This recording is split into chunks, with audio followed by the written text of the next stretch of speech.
When I turned 16, my dad's like, all right, time to get your permit.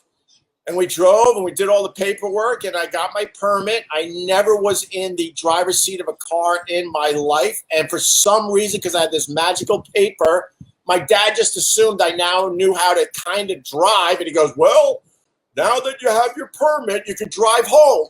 And he throws me the keys. I'm 16 years old and I've never been in the driver's seat before. I think it was in the Hot Pog area. And it's a lot of highways, like really dangerous. People go way too fast highways. I pull out of the parking lot or whatever, and I'm on a highway at 16 years old. I never drove before. I'm like, this is crazy. And then I somehow made it to the first turn, which is kind of the back roads back to the house. And now I'm just driving 30, 40 miles an hour when I think the speed limit was 20, 25. My dad, I could see he started to kind of push his legs on the floorboards, like hoping that I'm going to slow down. Oh, the kid doesn't slow down because he's never done this before. And now there's a hairpin turn that I take at 40 miles an hour. There's a car coming the other way. I swerve out of the way to avoid it. My dad is in full panic mode. And I'm like, Dad, I've never driven before. And then, long story short, I pulled over and my dad drove us home. And then I learned how to drive properly. But within, I would say, 10 minutes of getting my learner's permit, we were almost in a head-on collision because my dad just thought that I could magically drive now that I did the paperwork. Was this in the van with no seats? No. Oh, what car was it? I think it was the Dodge Aspen wagon. The Dodge Aspen wagon, which was a really, really old car. It was like a puke green color. It was really ugly. And that was the car I think I told you guys that the back doors didn't close properly anymore. And instead of my dad taking it to a mechanic, and I bet you the fix would have been less than $100. $100 nowadays dollars. He decided that he would take a long piece of wire and tie it on one door handle over here and tie it on the other door handle over here, nice and tight.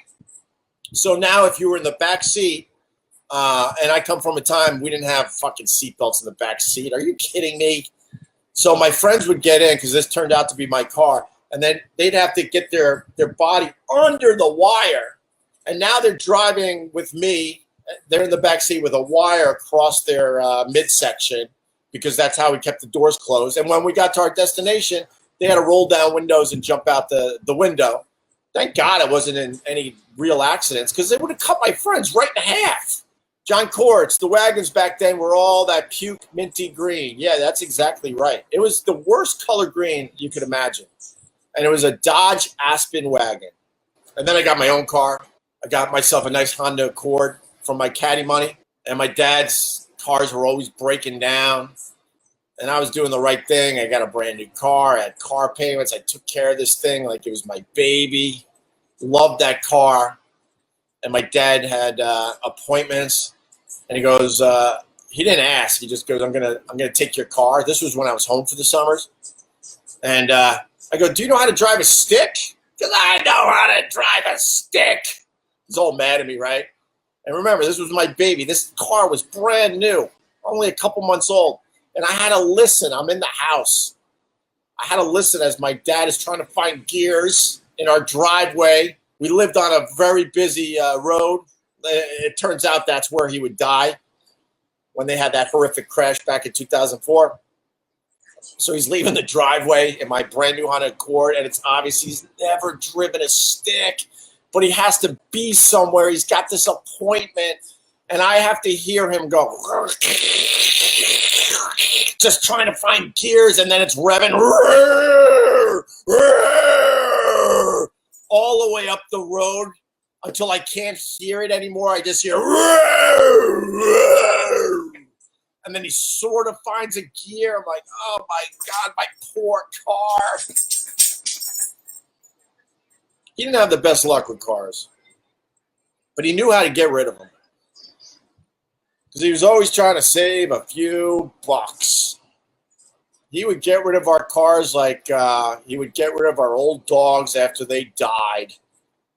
They would just be gone, and we knew not to ask any questions. He would just dump our cars in places. In his old age, he got lazy. The last drop off of a bad car, he decided to drop it off in the first strip mall away from our house, which was maybe 2 miles up the road. He just dumped it in the parking lot. And it had my Geneseo sticker on the back because he was proud. And then we confronted my dad. We're like, the car is up in the blank parking lot.